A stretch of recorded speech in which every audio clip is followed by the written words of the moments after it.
Si Lito Sabalero po sa Usapang Pare at si Jordan Santa Ana. ang ating panauhin ngayon ay si Joe Cantana. Ba't wala? Nasaan na si Joe Cantana? Text ko lang pare. Yeah. Bilis pare Tinext mo lang nandiyan na kaagad. Ibang klase talaga. Ibang klase. Okay, tuloy ang show na masaya kami na nakapunta na si Joe Cantana. Now, Joe, narinig mo ba yung sinabi namin at susundan mo ba yung mga laban dito sa Arlan? Nanonood ako lagi dyan sa Juice. But ay iba yun? Dalawa ho. Meron juiceads.com. Yun siguro yung pinanood mo. Yung mayaman na may-ari niyan. Dalawa na, dati isa lang. Hindi ko alam yun. Medyo pag-usapan muna natin dito tayo sa mga bata. Sino nga ba yung mga bata ulit, Jordan, ang maglalaban? Ito yung laban ng freshman division sa pagitan ng Asian Fiesta at ang Dublin Warriors. Joe, sa tingin mo, sino ang bihado at sino kaya ang mananalo at magiging champion dyan? So, sa tingin ko dyan Dublin Warriors 2-0. Oh? Sigurado ka? Sigurado ka sa website ka namin nanonood o baka sa ibang website ang pinapanood mo? 2-0. 2 losses against Asian Fiesta. Yun naman pala. Sangayon ka ba doon, Jordan, sa sinabi niya? Well, sa statistics, pinapanood ko lagi yung video ng laban ng Dublin Warriors at ng Asian Fiesta. Lahat ng kinalaban ng Asian Fiesta, ang laki ng lamang nila. So, para sa akin, tama ang prediction ni Paring Joe.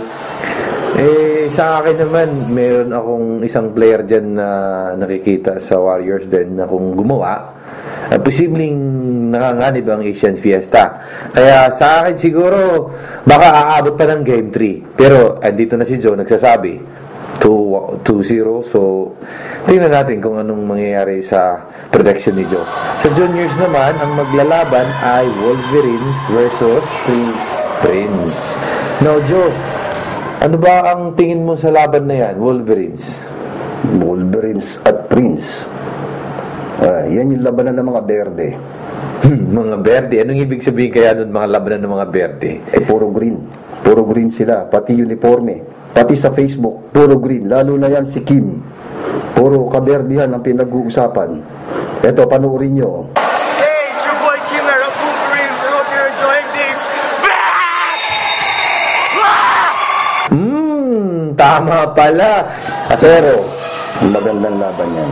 Parehong magaling yan. Tingin ko dyan naabot ng Game 3. Para kanino? Para si Joe. Mahirap sabihin, bilog ang bola. Doon ako sa mananalo. Playing safe. Sa akin naman, ang tingin ko dito siguro mahuhulog yan sa Prince. Kasi ang Prince, meron silang coach. Tiwala ko kay yung coach Ian. Ikaw, parang dito, kung nakita mo yung laban nila ng semifinals, laban ng Wolverines versus New Era, ang lakas ni Billy. Really? Sa late noon, ang lakas tumalon. Sinong Billy? Billy the Kid? Billy the Goat? Billy Fernandez.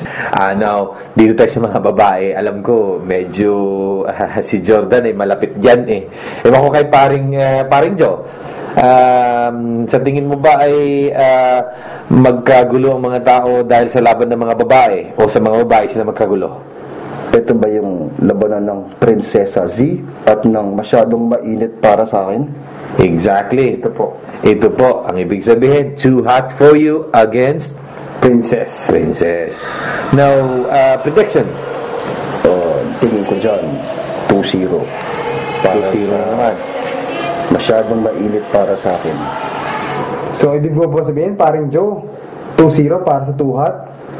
Tingin ko. Kasi meron silang import. Import? Puro naman mga Pilipinong nandun. At saka, alam ko walang import yan dyan Meron. Panoorin nyo to.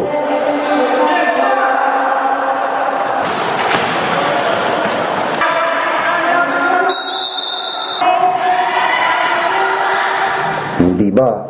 Parang import maglaro. So, ibig sabihin dyan is hanggang 2 games lang tayo dyan?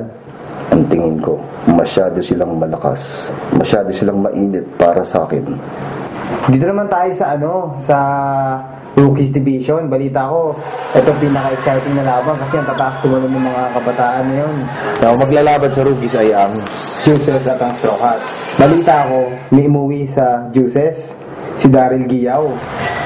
Pagkakaalam ko, siya ang star player ng Juices Paano na ngayon ng Juices? Pero napanalo naman nila yung mga laban nila. Kaya siguro, kung ako ang coach ng Juices, kampante pa rin ako sa tropa. At saka, hindi naman masyadong nawala si Giao at medyo talagang dihado na sila kaagad. May laban pa naman sila. Anong tingin mo, paring Joe? Ang tingin ko dyan, isa sa pinakamagandang laban ng SBL. Dahil yung huling laban nila na napanood ko, napakaganda. Ang mga tao tuwang-tuwa. Talaga namang nagtatatalon sa tuwa. Tingnan nga natin ito. Panoorin nyo.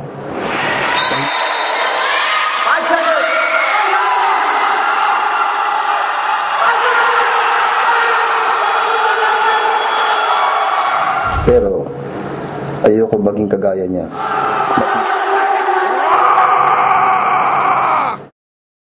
At yung susunod division naman po ay ang Legends. Laban ng Lumayog at ang Kia. Alaman ho ng iba, ang Kia ay Kaliwat Iliganon Association. Hindi yung brand ng sasakyan. Now, paring Joe, napanood mo ba yung nasusubaybayan mo ba yung mga laban nila? Nasusubaybayan ko. Gusto ko nga yung laban nila. Madugo.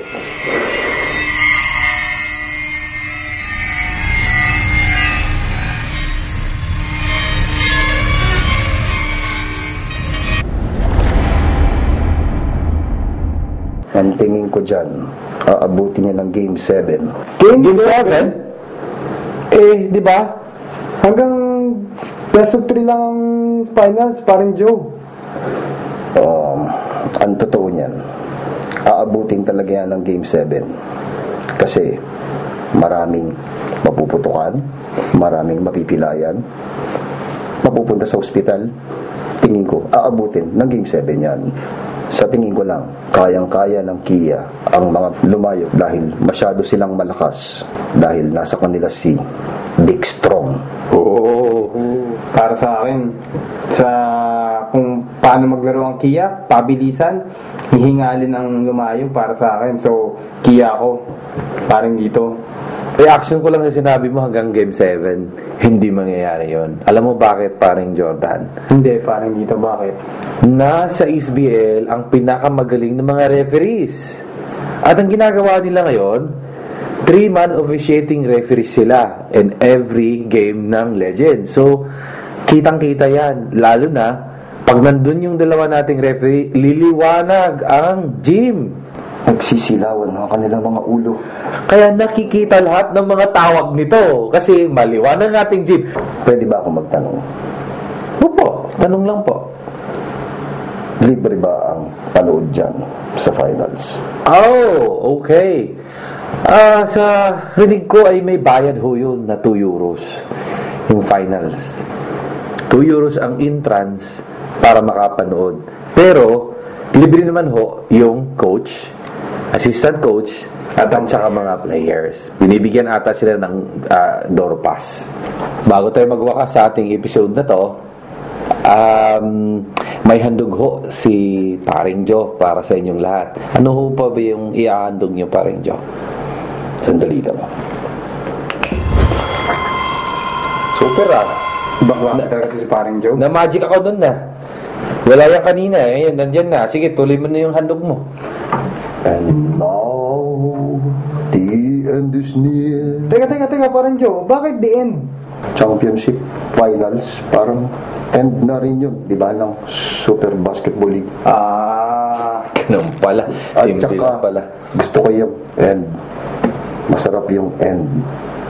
And now, the end is near. Ay, baka masama pa tayo dito kung saan papunta. Mauna na nga tayo dito sa studio.